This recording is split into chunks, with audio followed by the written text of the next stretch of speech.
नमस्कार दोस्तों, उड़ान ऑनलाइन क्लासेज आज आपके लिए लेके आया है हिंदी व्याकरण में क्रिया से संबंधित विभिन्न प्रकार के महत्वपूर्ण प्रश्न जो हर बार रीट के एग्जाम में विशेष तौर से पूछे जाते हैं।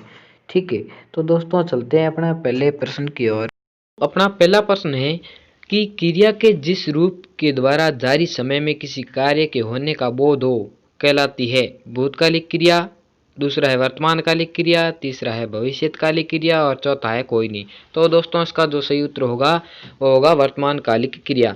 वर्तमानकालिक क्रिया क्या है? क्रिया के जिस रूप के द्वारा जारी समय में किसी कार्य का होने का बोध हो वहाँ पर वर्तमानकालिक क्रिया होगी। क्या होगी? वर्तमानकालिक क्रिया। तो दोस्तों इसका सही उत्तर होगा दूसरा ऑप्शन। ठीक है, चलते हैं अगले की ओर। गाय मीठा दूध देती है वाक्य में क्रिया है। पहला ऑप्शन है सामान्य वर्तमान काल, दूसरा है अपूर्ण वर्तमान काल, तीसरा है दोस्तों संदिग्ध वर्तमान काल और चौथा है संभाव्य वर्तमान काल। तो जो अपना इसका सही उत्तर होगा वह क्या होगा कि सामान्य वर्तमानकालिक क्रिया।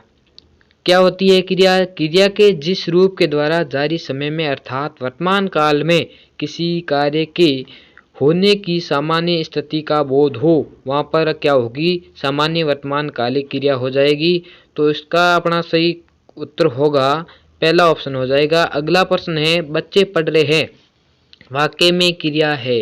पहला ऑप्शन है वह सामान्य वर्तमान काल, दूसरा ऑप्शन है अपूर्ण वर्तमान काल, तीसरा है संदिग्ध वर्तमान काल और चौथा है संभाव्य वर्तमान काल। जो इसका अपना सही उत्तर होगा दोस्तों वह हो जाएगा अपूर्ण वर्तमान काल। क्या होती है अपूर्ण वर्तमान काल? की क्रिया के जिस रूप के द्वारा जारी समय में किसी कार्य के जारी रहने का बोध हो अर्थात अपूर्ण होने का बोध हो वहाँ पर अपूर्ण वर्तमान कालिक क्रिया हो जाएगी। कौन सा हो जाएगा? बी ऑप्शन सही होगा, अपूर्ण वर्तमान काल। अगला प्रश्न है रमेश खेल रहा होगा वाक्य में क्रिया है। पहला ऑप्शन है अपना क्या? सामान्य वर्तमान काल, दूसरा है अपूर्ण वर्तमान काल और तीसरा है संदिग्ध वर्तमान काल। चौथा ऑप्शन होगा वो है संभाव्य वर्तमान काल। दोस्तों इसका जो सही उत्तर होगा वह होगा संदिग्ध वर्तमान कालिक क्रिया। क्या होती है ये क्रिया? की क्रिया के जिस रूप के द्वारा जारी समय में किसी कार्य के होने का संदिग्धता का बोध हो वहाँ पर क्या हो जाएगी? संदिग्ध वर्तमान कालिक क्रिया हो जाएगी। तो दोस्तों इसका जो सही उत्तर हो जाएगा सी ऑप्शन सही होगा। ठीक है, चलते हैं अगले प्रश्न की ओर। शायद मीरा नाच रही हो वाक्य में क्रिया है। तो दोस्तों पहला ऑप्शन है सामान्य वर्तमान कालिक क्रिया, दूसरा है अपूर्ण वर्तमान कालिक क्रिया, तीसरा है संदिग्ध वर्तमान कालिक क्रिया और चौथा है संभाव्य वर्तमान कालिक क्रिया। इसका दोस्तों जो सही उत्तर होगा वह होगा संभाव्य वर्तमान कालिक क्रिया। तो क्रिया क्या होती है? संभाव्य वर्तमान कालिक क्रिया क्रिया के जिस रूप के द्वारा जारी समय में किसी कार्य के होने की संभावना का बोध हो। क्या हो? संभावना का बोध हो वहाँ पर कौन सी हो जाएगी? संभाव्य वर्तमान कालिक क्रिया। चलते हैं अगले प्रश्न की ओर। रामेंद्र तुम लेख लिखो वाक्य में क्रिया है। पहला है आज्ञार्थक वर्तमान काल, दूसरा है अपूर्ण वर्तमान काल, तीसरा ऑप्शन है संदिग्ध वर्तमान काल और चौथा है संभाव्य वर्तमान कालिक क्रिया। तो दोस्तों इसका जो सही उत्तर होगा वह क्या होगा? अपने आज्ञार्थक वर्तमान कालिक क्रिया कि इसमें आज्ञा दे रहे हैं। तो आज्ञार्थक क्या होती है? क्रिया के जिस रूप के द्वारा जारी समय में वर्तमान काल में वर्तमान में आज्ञा का बोध हो वहाँ पर कौन सी हो जाएगी? आज्ञार्थक वर्तमान कालिक क्रिया। तो दोस्तों अगला प्रश्न है अपना वह आएगा वाक्य में क्रिया है। पहला ऑप्शन होगा है सामान्य भविष्यत काल, दूसरा है आज्ञार्थक भविष्यत काल, तीसरा है हेतु हेतुमत भविष्यत काल और चौथा ऑप्शन है वो है संभाव्य भविष्यत कालिक क्रिया। तो दोस्तों इसका जो सही उत्तर होगा वो अपना वो हो जाएगा सामान्य भविष्यत कालिक क्रिया। क्या होती है ये? क्रिया के जिस रूप के द्वारा आने वाले समय में किसी कार्य के होने की संभावना स्थिति का बोध हो वहाँ पर सामान्य भविष्यकालिक क्रिया हो जाएगी। तो इसका हो जाएगा ए ऑप्शन सही। अगला प्रश्न है शायद पिताजी आए वाक्य में क्रिया है। पहला ऑप्शन है अपना सामान्य भविष्यकाल, दूसरा है आज्ञार्थक भविष्यकाल, तीसरा ऑप्शन है हेतु हेतुमत भविष्यकाल और चौथा है संभाव्य भविष्यत काल। तो दोस्तों जो इसका अपना सही उत्तर होगा वह क्या होगा कि संभाव्य भविष्यकालिक क्रिया। तो क्या होती है क्रिया जिस रूप के द्वारा आने वाले समय में किसी कार्य के होने की संभावना का बोध हो। संभाव्य भविष्यकालिक क्रिया हो जाएगी क्या हो, संभावना का बोध। तो चलते हैं अगले प्रश्न की ओर। आप वहां किसी से न मिलिएगा वाक्य में क्रिया है। पहला ऑप्शन है सामान्य भविष्यकाल, दूसरा ऑप्शन है आज्ञार्थक भविष्यकाल और तीसरा ऑप्शन है हेतु हेतुमत भविष्यकाल और चौथा ऑप्शन है वह है संभाव्य भविष्यकाल। तो दोस्तों इसका जो सही उत्तर होगा वह होगा आज्ञार्थक वर्तमान कालिक क्रिया। ये क्या होती है, क्रिया के जिस रूप के द्वारा जारी समय में वर्तमान काल में आज्ञा का अर्थबोध हो, वहां पर क्या हो जाएगी, आज्ञार्थक वर्तमान कालिक की क्रिया। तो इसका जो सही उत्तर होगा बी ऑप्शन सही होगा। अगला प्रश्न है अपना कि वह लगातार इतनी मेहनत करे तो विद्वान ही हो जाएगा वाक्य में क्रिया है। पहला ऑप्शन है सामान्य भविष्यकाल, दूसरा है आज्ञार्थक भविष्यकाल और तीसरा ऑप्शन है हेतु हेतुमत भविष्यकाल और चौथा ऑप्शन है वो है संभाव्य भविष्यकाल। तो इसका जो सही उत्तर होगा वो होगा कि हेतु हेतुमत भविष्यकालिक क्रिया। तो हेतु हेतुमत भविष्यकालिक क्रिया क्या होती है कि किसी इसमें होता है समय में जिस के द्वारा आने वाले समय में एक कार्य दूसरे कार्य पर निर्भर हो, तो वहाँ हेतु हेतुबंध हो जाएगी। अगला प्रश्न है अपना काल के आधार पर क्रिया के भेद होते हैं। क्या है, काल के आधार पर क्रिया के भेद होते हैं। पहला ऑप्शन है 2, दूसरा ऑप्शन है 3, तीसरा ऑप्शन है 4 और चौथा ऑप्शन है 5। तो इसका जो सही उत्तर होगा वो कितना होगा, दूसरा ऑप्शन बी सही होगा। कितने हैं भेद, 3। काल के आधार पर क्रिया के 3 प्रकार के होते हैं। पहला भूतकालिक, वर्तमानकालिक और भविष्यकालिक क्रिया। अगला प्रश्न है हम बचपन में बहुत खेल खेलते थे वाक्य में क्रिया का काल है। पहला ऑप्शन है आसन भूतकाल, दूसरा है पूर्ण भूतकाल और तीसरा है सामान्य भूतकाल और चौथा है संदिग्ध भूतकाल। जो अपना सही उत्तर होगा वह होगा भूतकालिक क्रिया पूर्ण। ठीक है, दूसरा ऑप्शन। तो क्या होती है, क्रिया के जिस रूप के द्वारा बीते हुए समय में अर्थात भूतकाल में बहुत पहले ही किया किसी कार्य के पूर्ण होने का बोध कराया जाए तो वहां पर पूर्ण भूतकालिक क्रिया हो जाती है। इसका मतलब दूसरा ऑप्शन सही हो जाएगा। अगला प्रश्न है अपना अगर तुम थोड़ी मेहनत और करते तो अच्छे अंक आ जाते वाक्य में क्रिया का काल है। पहला ऑप्शन है आसन भूतकाल, दूसरा है पूर्ण भूतकाल और तीसरा है हेतु हेतुमत भूतकाल और चौथा ऑप्शन है अपना दोस्तों संदिग्ध भूतकाल। तो अपना सही उत्तर हो जाएगा वो होगा हेतु हेतुमत भूतकालिक क्रिया।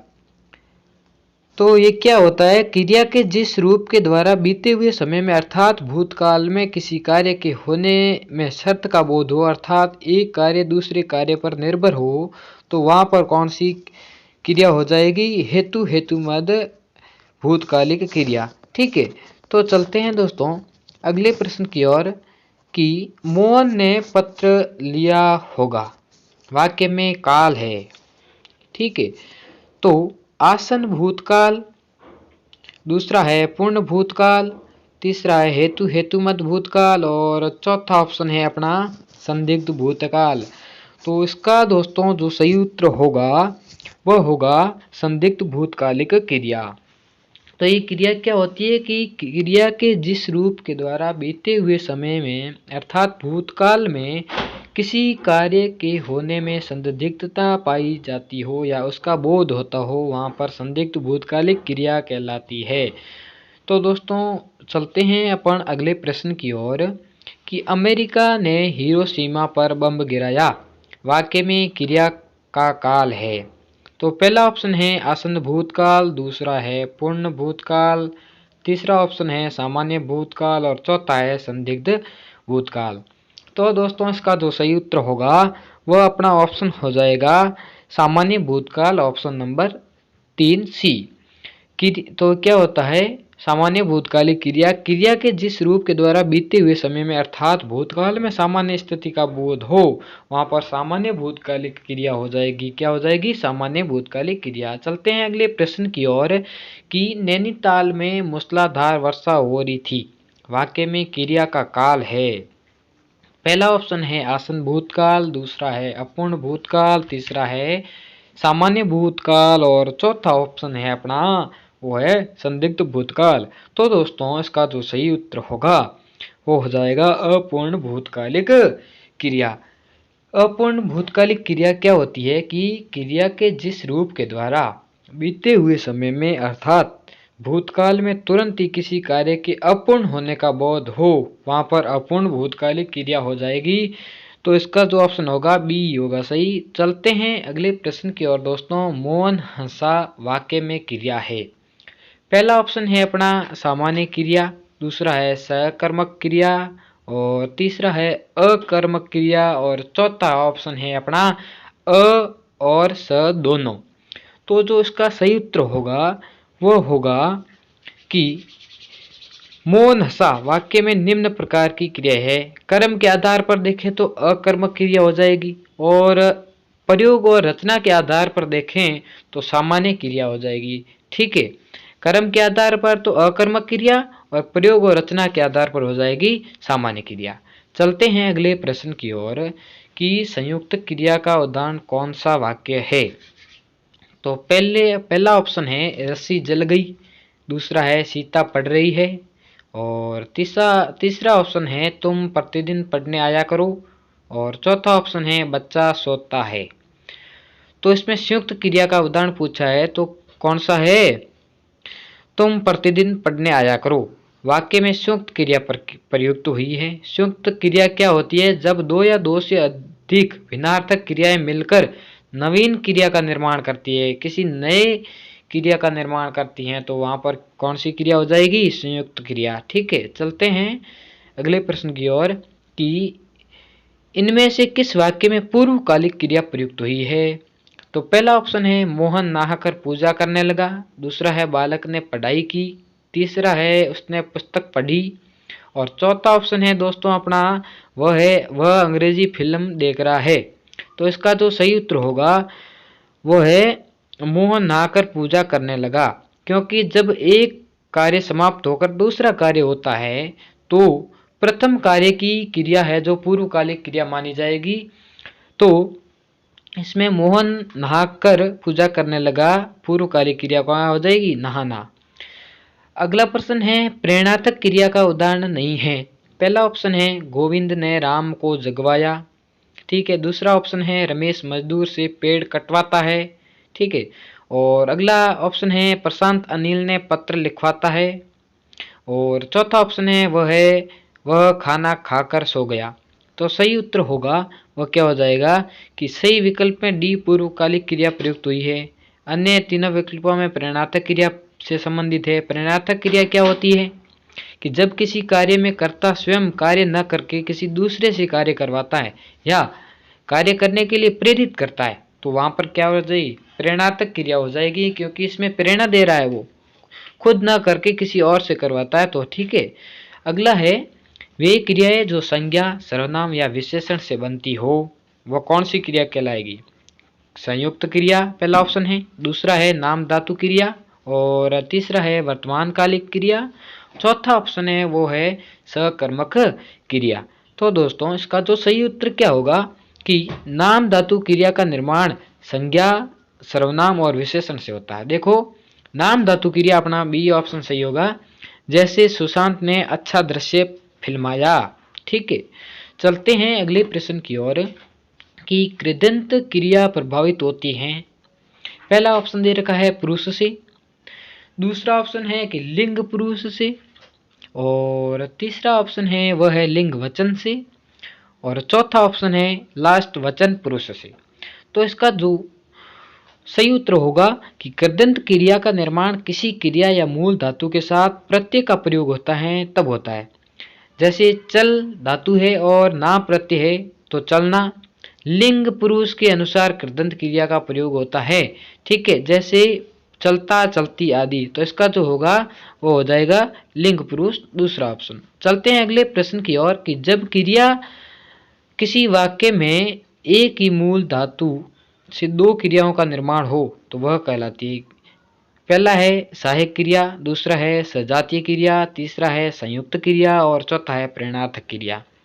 ठीक है, तो दोस्तों इसका जो सही उत्तर होगा वह अपने क्या होगा कि